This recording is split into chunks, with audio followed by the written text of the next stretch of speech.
Working at a haunted restaurant. So this happened about 6 years ago. I was 20 years old and working my first job at a restaurant. I was a dishwasher TARS busboy. It was a Saturday night and the restaurant closed up. On the weekends, me and another co-worker would stay after and clean up the restrooms, kitchen, dining area, etc. My co-worker was in the kitchen cleaning up the dishes instead of helping him.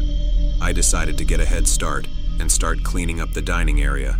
I put up all the chairs and began to sweep. While sweeping, I was just listening to my music and sweeping, moving the tables and sweeping the rugs like I always did.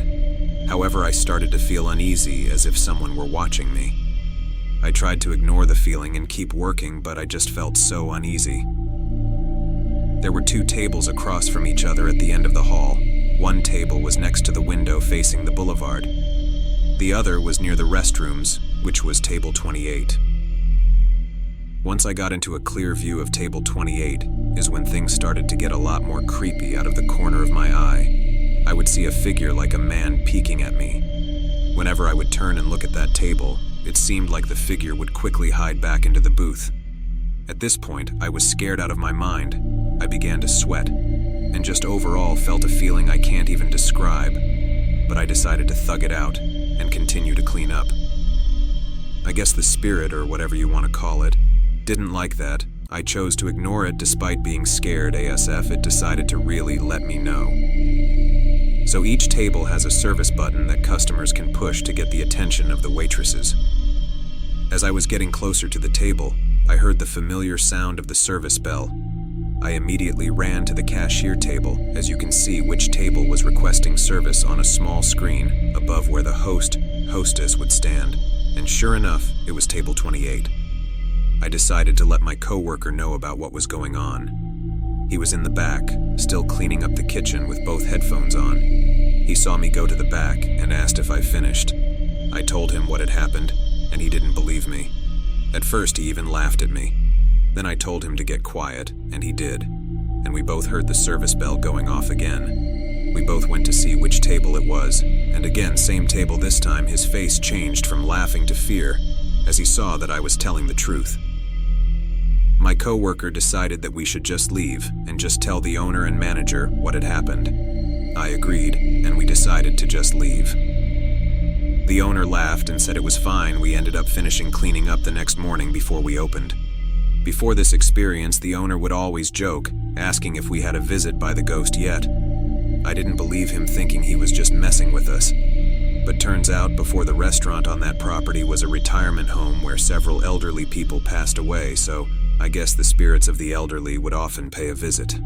After that, things went back to normal, but by far the scariest thing I have ever experienced.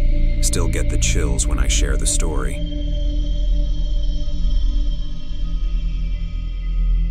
Help me, I'm lost. This is my first post and is a true story. I was living in a rural area in Oklahoma with my mother at a small lake house, and I'm probably 10-11 at this time. One night, I'm sleeping in my room when I randomly and abruptly wake up for no reason. This was not normal for me, and I felt very uneasy. The only sound I could hear was my mother snoring in the next room on the couch. I rolled over and tried to go back to sleep, but my need to use the bathroom was growing more urgent, so I grudgingly forced myself to head that way. The bathroom is on the other side of the house, around a corner and past the kitchen, and finally down a long hallway on the right. So after I made the trip and finished my business, I flipped off the light switch and started heading back to bed. That's when I heard the distinct click of the light switch, and I saw the glow of the bathroom light in the hallway. Terrified, I slowly turned around just to witness the light in the bathroom start clicking on and off. Click, click, click, click, click, click.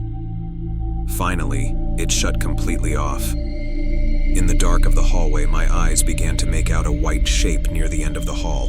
It was around my size and crouched to the floor. At this point, I'm frozen to the spot as my mind begins realizing that no one else is home, except for my mom and myself. Then the white shape began whispering in a quiet man's voice, "Help me, I'm lost." I remember wanting to scream for my mom, but I couldn't, and instead I barely said, "No," before this thing starts running at me on what sounded like all fours. I quickly ran through the kitchen and around the corner before running to my sleeping mother, shaking her awake. I remember saying, "It's coming. It's coming." And my mother's eyes going from dazed to alert in an instant. She asked me what was going on, and I saw her eyes look over my shoulder before she screamed. Remembering her scream still makes my blood run cold. Never had I heard pure terror like that in my life, even to this day. She grabs me by the arms and pulls me into my room and slams the door. She holds me in her arms with her back pressed against the door as we listen. It sounded like this thing was running around in circles in the kitchen. We could hear hands and feet slapping against the tile. The kitchen had a sliding glass door to the outside, which sounded like it was thrown open then slammed. We sat there horrified until daybreak.